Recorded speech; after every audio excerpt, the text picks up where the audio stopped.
फेरि पनि म चाहिँ अहिले हाम्रो सङ्गति चर्चमा आज रहँदा चाहिँ निस्केर आएको छु किनभने मलाई त्यहाँ बस्दा बस्दै याद भयो क्या आज चाहिँ हाम्रो उयो रहेछ नि त दमक नगर इसाई समाजको सेवा छ अनि म चाहिँ कति भयो नगएको नल्याएर पनि हो किनभने हामी सो बिजी यताउता ओल्डोर बाइबल कलेज यताउता भएर सो आज चाहिँ सङ्गति हुँदाले पनि मैले त्यो टाइम निकाल्ने मौका पाएको छु सो आज चाहिँ एजी चर्च दमक 8मा रहेको छ म चाहिँ अहिले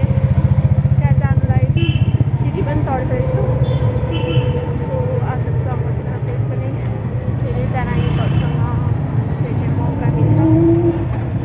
आइएम सो ह्याप्पी सो अहिले म चाहिँ खोज्दै एजी मण्डल त आइपुगेँ तर यस्तो क्या मेरो दिमाग हिजोदेखि सेवामा कुदेर होला आज म शुक्रबार भन्दै थिएँ अघि चर्चमा पनि यस्तो शुक्रबार 12:30 सालोमा एजी मण्डली भनेर म आएको आज त बिहिबार मात्र रहेछ तपाईँले देख्नुहुन्छ एजी चर्च आज म सेवा छोडेर आएको मेरो पैसा मात्र खर्च आज त बिहिबार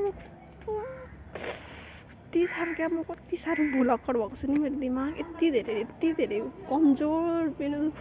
मेरो सोच्ने शक्ति यति धेरै हराएछ कि हिजो पनि सेवामा गएर होला आज पनि त्यही भएर मेरो दिमाग सकिसकेको छ फिलहाल आज चाहिँ आयो भोलि चाहिँ आइन्छ कि आइँदैन आइन्छ होला तर कोही अनि सिटी नै आएको त सिटी नै पाउँदैन होला आज सम्झिरहेको थिएँ क्या मैले शुक्रबार बढ्दै आज त होइन रहेछ आज त बिहिबार मात्र रहेछ मैले बिहानसम्म म आज बिहिबार हो भनेर अघि एकैचोटि हाम्रो चर्चमा वाइफाई छोएर मैले यस्तो शुक्रबारै लेखेको थियो तर मलाई आज शुक्रबार सम्झेर म चर्च आएँ क्या कस्तो दिमाग छ क्या मेरो आमामा सो म चाहिँ फेरि फर्किँदैछु मेरो चर्चमा सो मैले चाहिँ सिटीमा चढिसकेँ फेरि फर्किँदैछु मेरो आजको दिन मेरो दिनमा आगे छु क्या यति साह्रो बिर्सिने भयो भने त जिन्दगीमा सम्झाउने मान्छे यसो आज चाहिँ हो है आज चाहिँ त्यो भन्ने मान्छे पनि आवश्यक पर्दो रहेछ भन्ने कुरा थाहा पाइयो होइन मलाई अघि एक्कासी त्यो मेसेन्जरमा मेसेज आयो नि त अनि म त आजको शुक्रबार होला भनेर फेरि कस्तो क्या दिमाग यताउता नसोचिकन सुई मम्मीलाई भने आज त सेवा पो रहेछ भनेर निस्किएर आइदिएँ पनि आज के बार भनेर सोध्ने मन भरे लास्टमा आज त मिलाएर सालो मेचीमा गएँ त्यहाँ चढेँ अनि एकजना अगाडि प्रार्थना राख्नु रहेछ अनि यस्तो हेर्छु त फेरि आज त बिहिबार के आउँछ फोनमा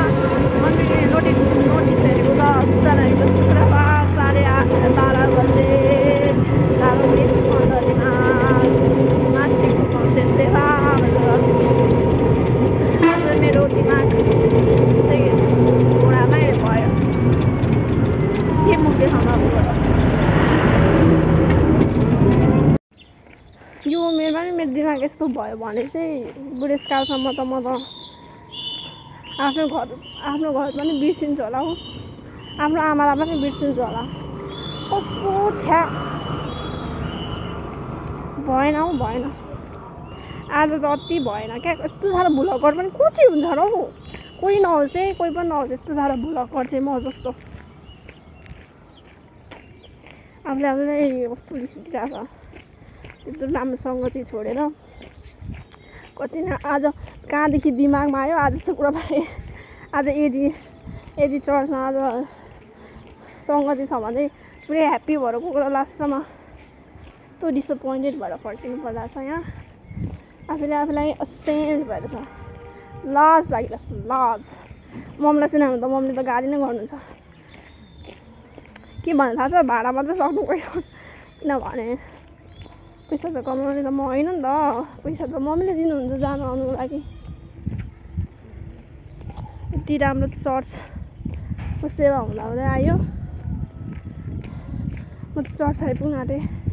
आज त्यस्तो घाम हिजोदेखि यस्तो धेरै घाम लागिरहेछ। हिजो पनि यस्तै गर्मी थियो, आज पनि उस्तै गर्मी छ, भोलि पनि त्यस्तै गर्मी हुन्छ होला। यसपालि त कति छिटो जाडो पनि सक्यो, गर्मी पनि आइहाल्यो क्या। जाडो म त जाडो मनपर्छ, गर्मीमा त यस्तो सेवा सङ्गति हिँडिराख्ने त कुन्ताको कालो झन् कालो, आँखा र दाँत मात्रै तल्किरहेको छ क्या। खाना खाँदै होला हौ प्रायः सबैजना बाहिर ओहोरदोहोर गर्दै हुनुहुन्छ। ओहोरदोहोर गर्दा गर्दा भोकै लाग्यो। अब गएर मजाले खाने हो, खानुको लागि मात्रै होइन, सङ्गति नै आएको, किनभने म यहाँ छोडेर गएको थिएँ नि त। मम्मीलाई अब सुनाउँछु, मम्मीले यस्तो गाली गर्नुहुन्छ मलाई, तेरो दिमाग काट्यो घोडामा। फाइनली म चाहिँ मेरो चर्च आइसकेको छु। मलाई यस्तै हुन्छ र मलाई यस्तो यादगारको लागि भने भिडियोहरू बनाउनु मन लाग्छ क्या।